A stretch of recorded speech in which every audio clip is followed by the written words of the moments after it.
cerdas, berinovasi, membangun bangsa.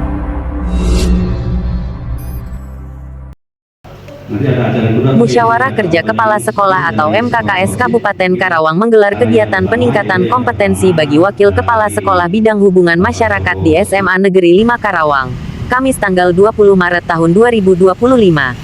Acara yang dihadiri Wakil Kepala Sekolah Menengah Atas se-Kabupaten Karawang ini bertujuan untuk meningkatkan kemampuan para wakesek dalam mengelola hubungan sekolah dengan masyarakat. Pada kesempatan tersebut, panitia pelaksana mengundang dua narasumber yang kompeten. Fokja Ahli Saber Pungli Karawang AKP Purnawirawan Joko Suwito, SH, MH, dan senior jurnalis N. Hartono. Kegiatan ini merupakan bagian dari program yang diselenggarakan oleh MKKS Kabupaten Karawang. Pada sambutannya, Ketua MKKS Karawang, Haji Yunanto, SPD, MPD, yang juga menjabat sebagai Ketua Panitia Pelaksana, menyampaikan bahwa kegiatan ini bertujuan untuk memaksimalkan potensi yang ada pada Wakil Kepala Sekolah Bidang Humas. Di media mulai tahun 86 ya, 87 86. Sehingga beliau sudah senior di media ya, di media. Dan kita doakan juga beliau mudah-mudahan selama mengemban di kemediaan selalu diberi kelancaran. Di mana program KKS itu yaitu dalam rangka memaksimalkan potensi yang ada di sekolah, peningkatan potensi. Kita mulai dari yang pertama waktu itu Wakil Kepala Sekolah bagian kurikulum sudah, kesiswaan sudah, sarana prasarana sudah, operator juga sudah, terus ketua MKMP juga sudah, guru penggerak ya, guru penggerak juga sudah. Nah ini masih ada beberapa program lagi yaitu peningkatan kompetensi bagian humas. Nah ini apa itu rangkaian-rangkaian program dari MKKS. Pada kesempatan tersebut, AKP Purnawirawan Joko Suwito, SH, MH, memberi pencerahan kepada wakesek bagaimana menghadapi rekan media di lapangan. Dua arah yang komprehensif pada dan dari masyarakat internal dan eksternal, ya, dua arah baik internal dan eksternal, ya, dengan tujuan mengembangkan pemahaman yang lebih baik terhadap peran, sasaran, dan pencapaian serta kebutuhan sekolah. Ini tertulis garis baik betul ini, ya, dua arah tadi, ya, ya. Kemudian membantu dalam menafsirkan sikap masyarakat, mengidentifikasi dan membantu merumuskan kebijakan-kebijakan masyarakat dan menjalankan kegiatan penyebaran informasi dan kegiatan yang mendorong keterlibatan dan menghasilkan dukungan masyarakat kepada sekolah. Pada kesempatan tersebut peserta diberikan kesempatan untuk tanya jawab dengan narasumber.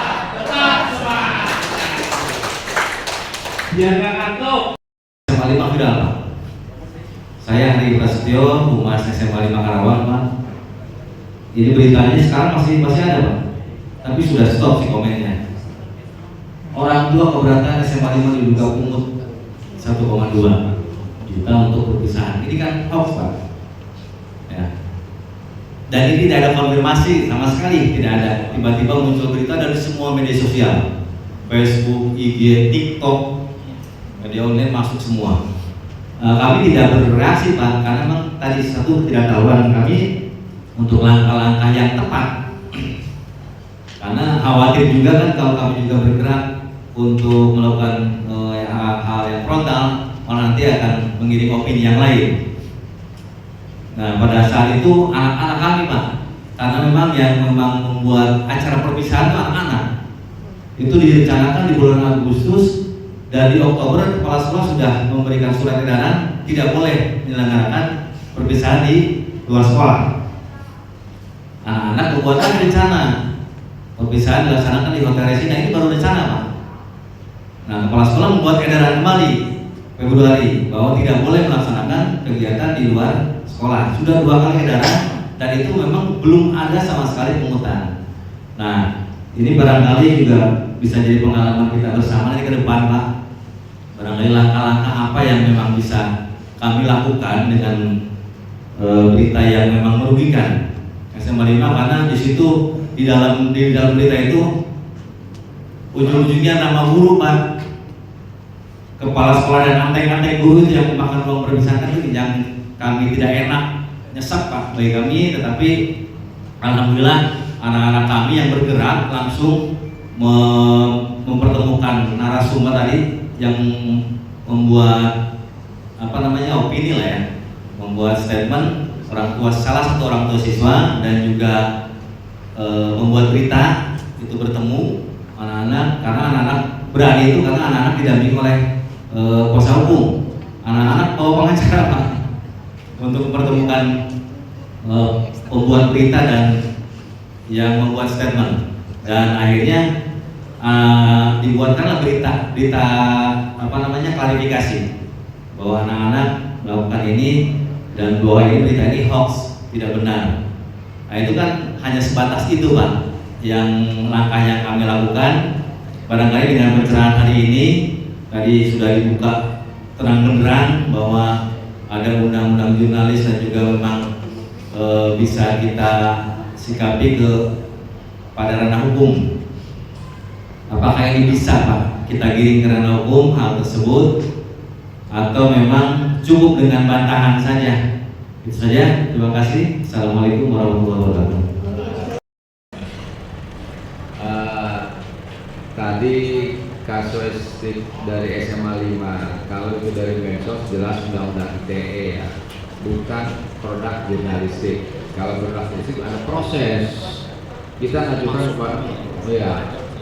ada proses, terus juga kita gugatnya ke Dewan Pers. Nanti kata Dewan Pers ini nggak bisa, ini orang kami, bukan orang kepolisian, karena produk jurnalistik. Hanya nanti yang di blacklist wartawan atau medianya, media ini. Nah gitu kan, mungkin dulu kalau zaman kita kuliah itu ada yang namanya pemberedelan, kalau sekarang nggak ada ya, hanya mungkin ada sanksi dari undang-undang si medianya, wartawan ada sanksi medianya, itu dari sanksi administratif ya kalau di Dewan Pers, karena dia hanya mengusulkan. Di Dewan Pers bukan aparat kepolisian, tidak bisa menghukum, hanya secara administratif gitu. Tapi kalau itu dari medsos, otomatis bukan produk jurnalistik kalau medsos.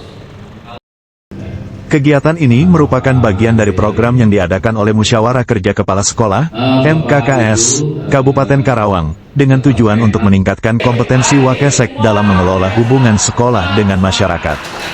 Dari Karawang, Jawa Barat, Davi Alvaro melaporkan.